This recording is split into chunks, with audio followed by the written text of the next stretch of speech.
The Salem Witch Trials. The Salem witch trials were from 1692 to 1693. Some of the girls in my research were Reverend Parris's daughter, Elizabeth, who was 9, his niece, Abigail Williams, who was 11, and another girl named Anne Putnam, who was 11. They all had weird symptoms. They were crazy. They would scream out of nowhere and had seizure-like behavior. The doctor said it was witchcraft. The first 3 women accused were Tituba, Sarah Good, and Sarah Osborne. Tituba, who was a slave, Sarah Good was homeless, and Sarah Osborne was an old woman.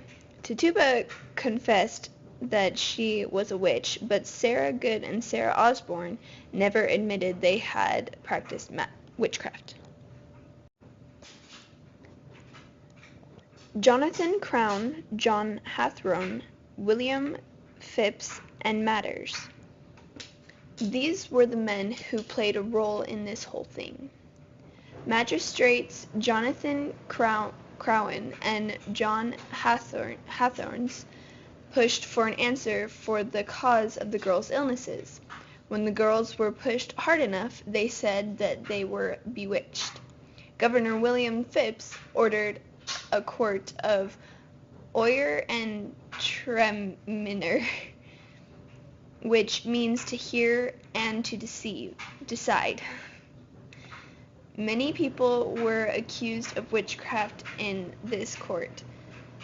Mathers thought there should be more evidence given to accuse people of witchcraft.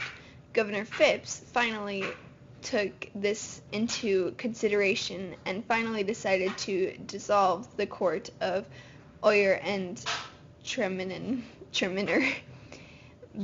But his wife getting accused of witchcraft might have had an impact on his decision. There were 200 plus accused, 200 executed, 19 hung, and 1 smashed with rocks. Very violent. And others died in jail. The first person to be hung was Bridget Bishop. She was a gossip and was promiscuous. This made her an easy target.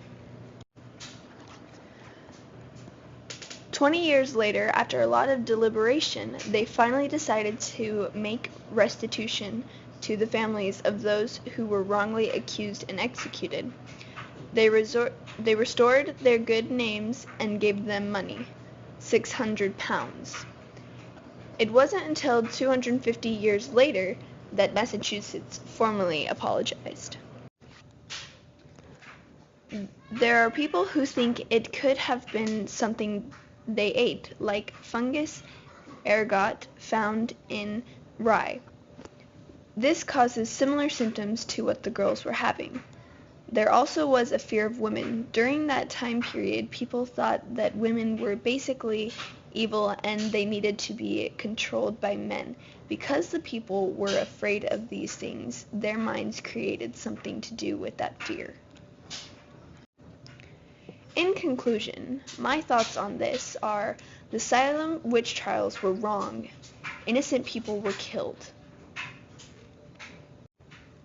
These are the sites I used, and I hope you enjoyed my video. Peace.